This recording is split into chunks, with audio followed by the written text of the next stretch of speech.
So now we're going to get back into this interview from Brother Counsel. Again, he did an amazing job doing this interview with Alan Jackson, talking about Karen Reed, talking about Fraser Bohm, talking about what we're going to get into next, which is the Post Commission's response to Alan Jackson's letter asking them to do an investigation into the conduct of Commissioner Michael Cox. If y'all want to support Brother Counsel, I please ask you that you do that. He did a great job with this interview. I'll leave a link in the description so you can go over and watch the full interview. We're just going to play a segment here, and then I have some other clips I want to show you from Michael Cox that are starting to resurface as a result of this request for an investigation. Check out what Alan Jackson had to say here. Sent to you. Correct. Yeah. Correct. It was a very professional response. They basically punted. If I can put it that way, it was It was a professional punt, but it was a punt. They said, we have engaged the Boston Police Department through the city, and been assured by the city that the commissioner is not a sworn peace officer, which is interesting because I have a video of him being sworn in, and it sounds a hell of a lot like the exact same oath that police officers take. And the code says in Massachusetts that a peace officer is not only a sworn officer who's on the streets, doing God's work, it's also the head of the agency or head of the department, and he happens to be that. He also wears a badge. He also has been seen and heard and recorded at commencement speeches, talking about himself as a peace officer, as a police officer, as a cop, making sort of euphemistic jokes about it. There's no question that the commissioner holds himself out to be a police officer, to be a peace officer. So I was a little bit surprised that the city took that position. I think as the head of the agency, he should be under the strictures of the Post Commission. They have the Post Commission Peace Officer Standards and Trainings is there for a reason. It's to establish a baseline for conduct of all officers. Why would he not be subject to that? He's literally the commissioner that supervises 3,000 people who are subject to those strictures. It makes no sense. Why wouldn't he be? It seems like an odd position for him to take. But I was buoyed by Mr. Zuniga's letter, who's the director of the Boston or Massachusetts Post Commission. And he said he appreciated the letter. He appreciated my letter. He's taken it to heart. And they are currently reviewing their internal policies as to whether or not the Boston Police Commissioner in the future, moving forward, should be subject to post strictures. Yeah, and again, we went through and reviewed this letter. It was pretty hilarious how they basically said, hey, listen, man, you already did your due diligence. You sent us the letter. We can't do anything. You sent the letter to Michael Cox's actual boss, or the person who you would want to we would refer you to, and that's going to be Mayor Wu.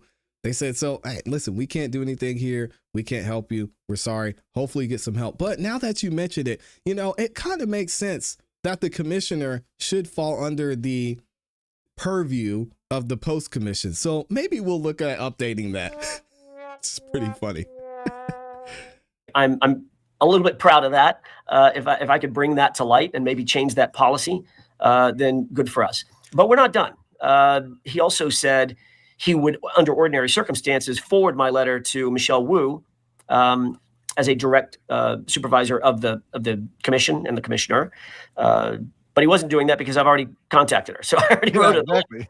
So you will probably find some follow-up by me and my staff and my office with Michelle Wu's office, and I will send a congratulatory and thank you letter to Mr. Zuniga for at least responding. I have not received any response from Michelle Wu's office, which is a little bit surprising as well. This is a serious matter, and I would think that she would take it seriously. I would hope that she would take it seriously, but maybe they're just backed up a little bit, and the draft is on her desk waiting to be signed. We'll see. I'm sure it is. But I will say, anyone that has some sort of influence on their officers, telling them to do the right thing or not telling them to do the right thing, whichever you believe, definitely holds a lot of influence with their officers, calling them into meetings. You would think that they should be at least subject to at least whatever their officers they're influencing, the same standards.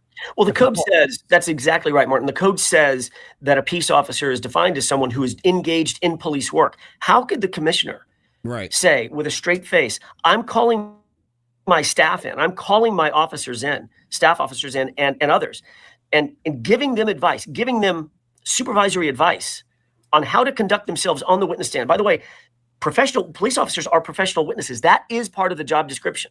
You investigate crimes, and then you testify about. So you don't even have to have a badge. The investigation concomitant to those crimes. So how could you possibly say, with a straight face, I'm giving advice and counsel to my officers on how to do their job, except I'm not. That's not in furtherance of police conduct or the mission of the police department. Of course it is. Of course it is. So I think, unfortunately, I think the city, not Post. I'm not laying the blame on Post because I think they did what they could do. Their hands are a little bit tied. The city has taken the position. He's not subject to Post, so go pound sand. I think that's a ridiculous position to take. I don't think that it is one that would hold up under scrutiny, and I intend.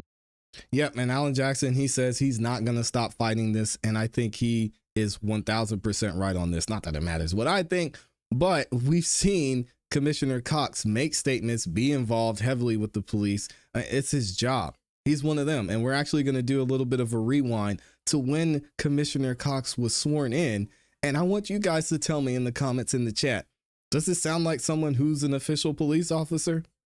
Check this out. Boston's new police commissioner is in office now and looking to deliver on some big promises to the community. Commissioner Michael Cox was sworn in this morning. WBZ's Courtney Cole visited the neighborhood where Cox grew up and found neighbors are expecting him to follow through. Sworn in as what? I, Michael Cox, do solemnly swear. On Monday morning on the Circle of City Hall Plaza, Boston got its new police commissioner.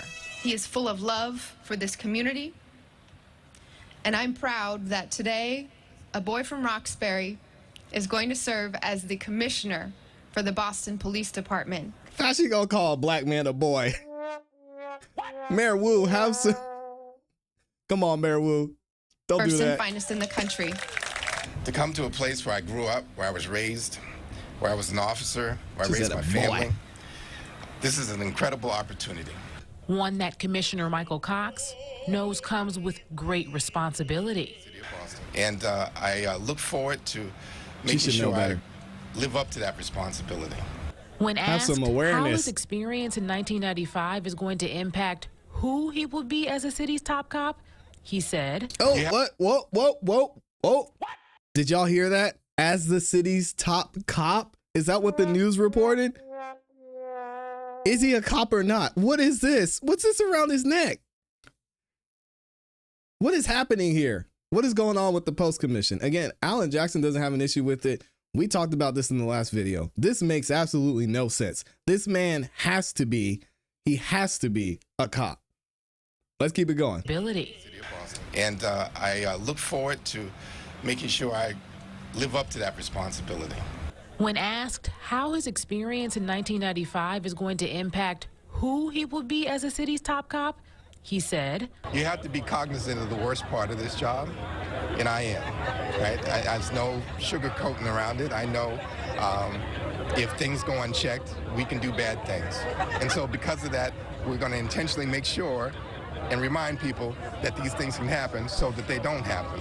Cox says he has a lot on his priority list. We have to talk to officers, we have to go back out in the community and hear what they have to say. But is still working on the game plan, promising transparency in the process. With an emphasis placed on helping the department look like the communities it serves, we went back to his community of Roxbury to get reaction from residents. For me, as someone who grew up in this area, lived in this area, I think it goes even beyond making sure our police officers represent our communities and come from our communities and really have the tools. It's going to be equal.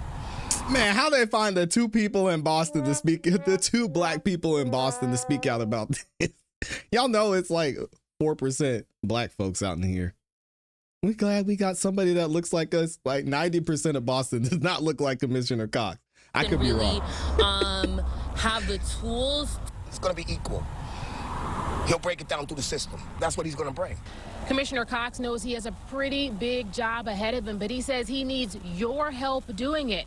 Now he's calling on everyone who truly has love for Boston to be a part of the process and to give them feedback along the way. In Roxbury, I'm Courtney Cole for WBZ News.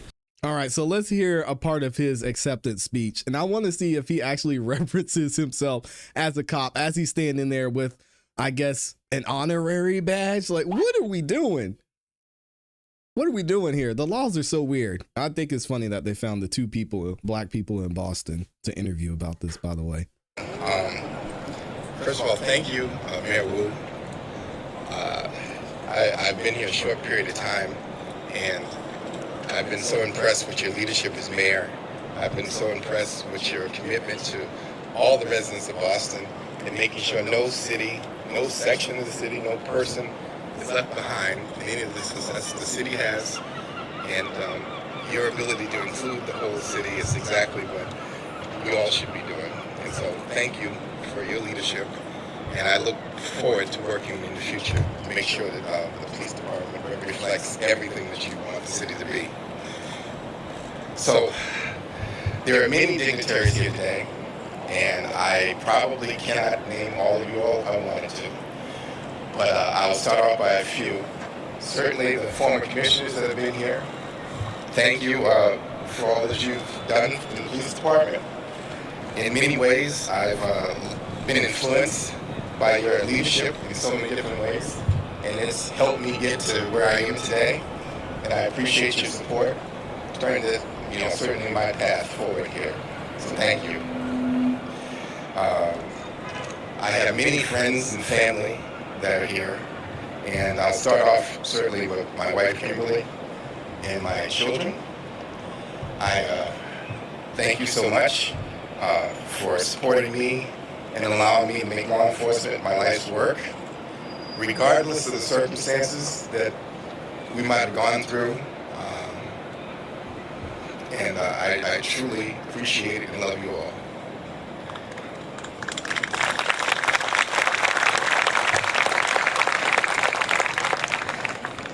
To come home and be able to lead in this department, in this city, to come to a place where I grew up, where I was raised, where I was an officer, where I raised my family. This is an incredible opportunity. And with all great opportunities comes great responsibility. And I look forward to making sure I live up to that responsibility. Those in law enforcement and policing to serve the community. But we have to reimagine how we do that in the world we live in today. We have to actively engage with the community, because in order for us to be successful, that's the path to get there. If we want to meet this moment, we need to come together and successfully change how we police. To do this, we'll be looking to partner with the community and make this a reality through listening, through partnership, through figuring out better ways to serve the public under the conditions that we're living in today. I and the mayor certainly are in line in this vision, and we're going to make sure that every member of the department is supported and has all the tools that they're needed to be successful and safe, that we'll hold each member of the department accountable for what we ask them to do. But more importantly, we will support them as they meet the community where they are to figure out how it is that they want us to police. I want to thank the commission that certainly hired me. You did a tremendous process of figuring out what it is that the community wanted from us. There was a great deal of talk about transparency, accountability, procedural justice, equity, and inclusion. Accountability. In our path forward, these will be the heart of everything that we're going to try to do with the police department. The Boston Police Department has existed a long time. Yeah, and Boston is one of the oldest cities in the country. And similar to all of us, and I'm going to include myself in this, the department has from time to time failed. It stumbled and fallen occasionally throughout history. But the department, like many of us, has gotten up and actually tried to find a path forward and been successful through whatever it was they went through at that time. And we are in a different time right now. And I'm quite confident that we will meet the challenge ahead of us. We are resilient, and we've made change happen before, and we'll do it again. But hopefully, with the permanence, or at least until society evolves and changes, and we voluntarily change ourselves to meet the future needs. Since I was announced to be the 44th Boston Police Commissioner, there's been a great deal of talk about the incident that happened to me 27 years ago. And while this incident is absolutely informs like who I am, Incident was it doesn't crazy. define me. And if y'all want to know what incident he's talking about, basically, Commissioner Cox, he was a police officer. He got misidentified as a suspect, and he got his you-know-what beat by other officers. Got a lot of money out of that lawsuit settlement. It was one of the wildest stories I've ever heard. We've talked about it here on the channel before. I've worked to change policing since that incident occurred, and I will continue to do all I can to do it, to make sure that no black or brown person or any individual, no matter what their gender identity or race, is the victim of any kind of unconstitutional policing. Yeah, and shout out to all 10 of y'all, all 10 of the black folks in Boston. You're safe. Thanks to Commissioner Michael Cox. Let me know what y'all think about this in the comments in the chat. I see y'all talking about in the chat. Accountable, transparent, integrity. I think all those words should be banned from Boston PD. Can we all agree?